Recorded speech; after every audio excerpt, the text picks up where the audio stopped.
Assassin's Creed is really about history and credible world. We're playing with a history that is, without trying to spoil things, extends back, anywhere from 80 to 100,000 years from today and extends as far into the future as, we have time to make games. Two specifics about Assassin's Creed. The first one, it's a huge universe spanning across many different mediums with many different characters, events, locations.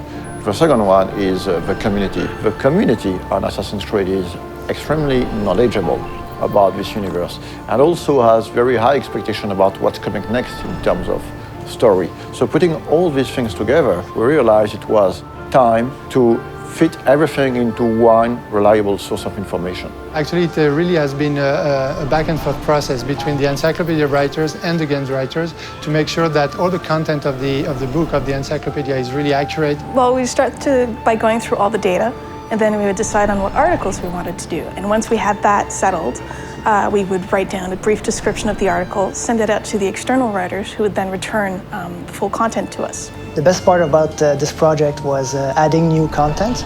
Every time you get a chance to work on a brand like Assassin's Creed, it just makes your day, We are covering and unveiling a lot of information on characters such as Altair, Ezio, Desmond Miles, Subject 16, but also new assassins such as Shao Jun.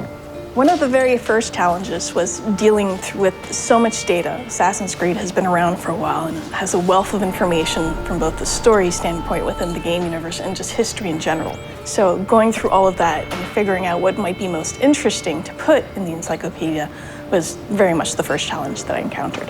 The franchise isn't defined necessarily by a single character, it's defined more by these institutions.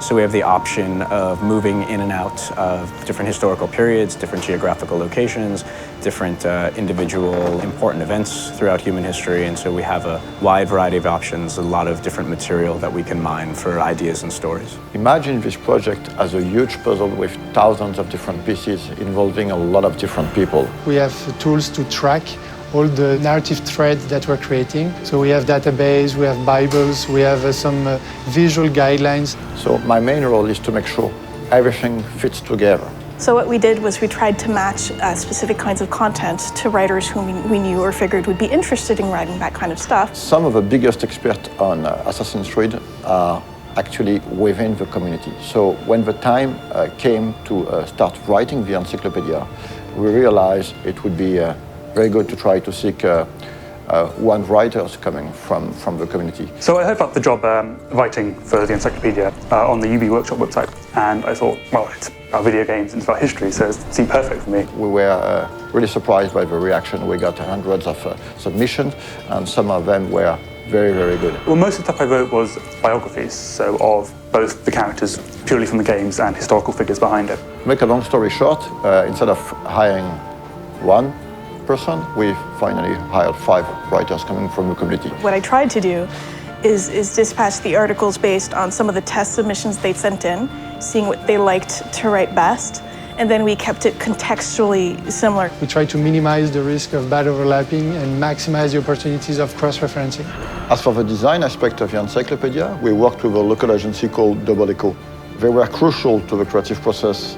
For example, during earlier discussions, we decided to only use production concept arts to illustrate the encyclopedia, as opposed to 3D renders or marketing assets.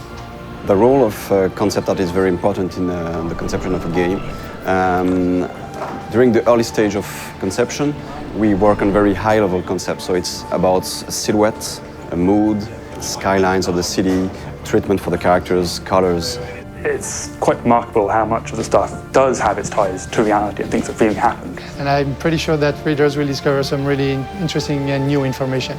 For example, in the encyclopedia, we're gonna reveal some information about the Templars, among other things, but actually the encyclopedia is gonna have some spoilers, so if you haven't played the game, just wait to read it. This encyclopedia is available in Europe in the Animus edition that you can find at retail. For more information, check on assassinscreed.com, and it is also available as a standalone worldwide on ubworkshop.com.